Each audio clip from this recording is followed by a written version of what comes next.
Have you ever noticed that professional tech house tracks seem to have bass that hits harder and grooves better than yours? The problem is most music producers are ruining their low end without even knowing it, and they end up with a bass line that sounds muddy and fights against itself. In this video, I'm going to reveal my complete system for creating professional sounding bass lines that will groove hard and shake any dance floor. Here's what we'll cover: how to break down your bass into micro phrases so you know exactly where you need layering, my exact process for selecting complementary bass sounds that create depth and groove, how to use the timbre contrast system to make your layers sound interesting, and a simple method for turning your layered bass into a complete arrangement. Let me play a section of the track where I apply this technique.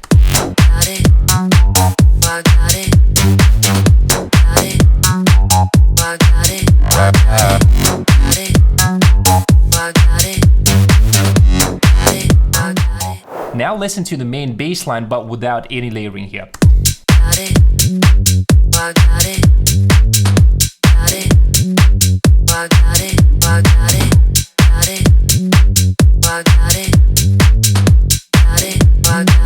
Hear the difference? That groove and depth is what we are going to achieve today. The problem starts with how most music producers approach their bass lines. Let me show you why this common approach is holding you back.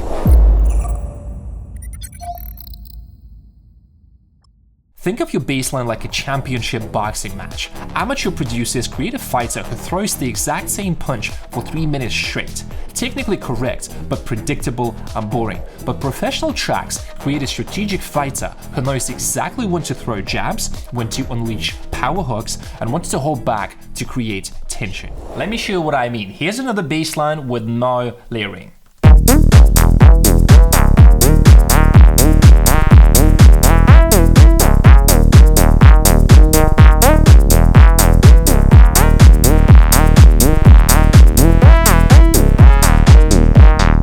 The bassline is fine, but notice how boring and static the energy feels. There's no strategic variation or any points in the bassline that will pull you into the groove of the track. Let me show you the same bassline with just a little bit of strategic layering. What's gonna come next in the tutorial will blow your mind. Check it out.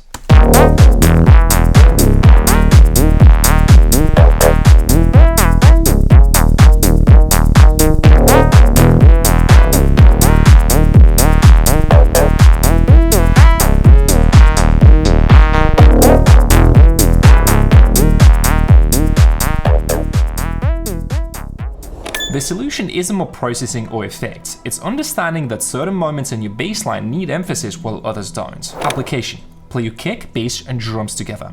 Start dancing to the beat. Pay attention to how differently your body wants to move depending on the notes of the bass. Notice two types of important moments: the strong downbeats that anchor your bassline and the transitional notes that create movement and variation in dynamics and energy. Mark these phrases. These will become your targeted layering points. The first three notes are the downbeat strong notes that anchor the bass line, so play with me.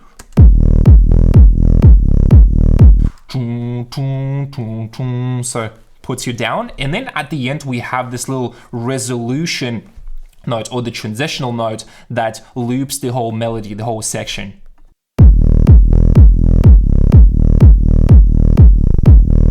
You can see that it creates a nice movement at the end. So this is how I would think about this bassline. But how do we identify and accentuate key phrases of the bassline? This is where most producers get stuck. Let me show you my bass accent system that will make this process effortless.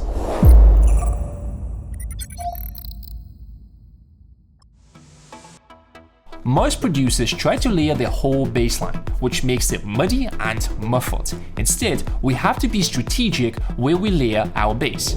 I developed what I call a bass accent system. It's a simple 3-step process.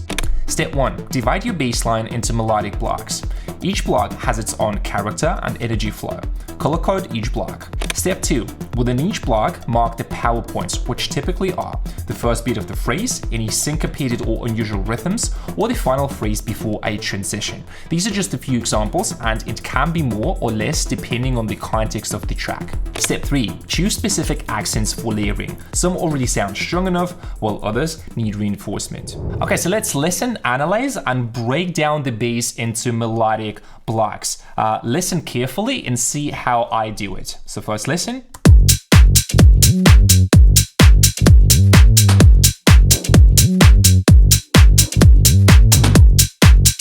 So we definitely have these three notes as the first chunk or the first block of the bass line. So we can make it like this. This is the first one. Then we have this little section of the bass line. We have this note, which could be a part of this section, or it could be a separate one. Let's make it white for now. And then we have this second phrase of the bass line. So this is essentially like a call response. Now you can see that the bass line is fairly simple. So we have one main section which repeats, it's the same, and the only difference is really just the ending of the loop. Now we can analyze and break down the bass line with a little bit more attention to details and break these sections down into individual accents. So one of the things that I would do here, check it out.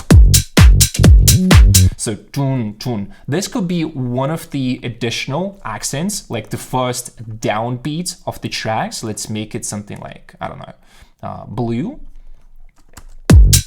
So it's either could be two notes, or again, those could be the separate ones. So we are breaking this down even more. Let's make it green. And then we have 1, 2, 3, 4. Now we have 4 accent points that we can then use for layering. By the way, guys, you can download this demo project with all the samples and the presets and play with everything on your computer, maybe tweak the sound design a bit and see how I structured every single layer, so you can go a little bit more in depth on your own. Now that we know exactly where to add our layers, we need to understand what type of sounds to layer. Even when you know where to layer, choosing wrong sounds can make your bass line sound muddy and weak. The key principle is contrast. Your layers shouldn't compete with your main bass, they should complement it. Let me show you what I mean using the original bass line. So I have some examples with bad layering. First, just the bass line and then the layers.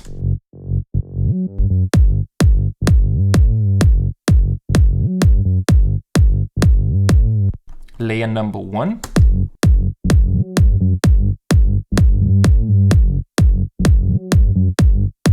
As you can hear, it doesn't work at all because it's very similar to the bass line that we have. And if you solo,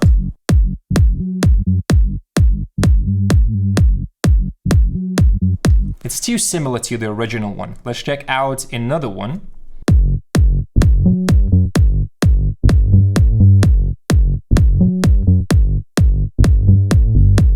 Same thing, it is very muddy, and if we solo, and I can even cut the low frequencies to make sure that the sub doesn't compete, but once we played with the original one,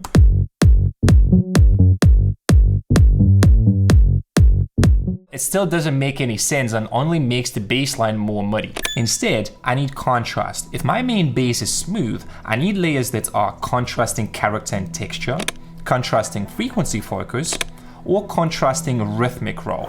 Listen what happens when I apply the timbre contrast system. We're gonna play with the vocal because it glues everything together and you're gonna really feel the groove that those layers create. Check it out.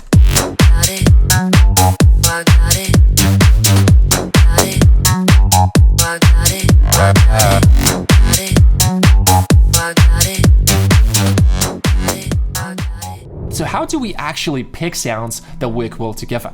Let me show you how to do that. Step 1, analyze bass character. Is it smooth or sharp? Is it more sub-heavy or mid-range focused? Does it have a strong attack or soft attack? Step 2, select contrast layers that are opposite. For smooth bass, add sharp or percussive layers. For mid-range heavy bass, try high or low layers. And for soft attack bass, add punchy attack layers. Step 3, test your layers on the accent points we mapped earlier. So let me demonstrate the full layering process here. Let's start with the first sound, check it out. You see, it's a downbeat that anchors and gives even more energy to the bass line when it hits on the first note. Like, it's not bad, but check it out with all the rest of the sounds.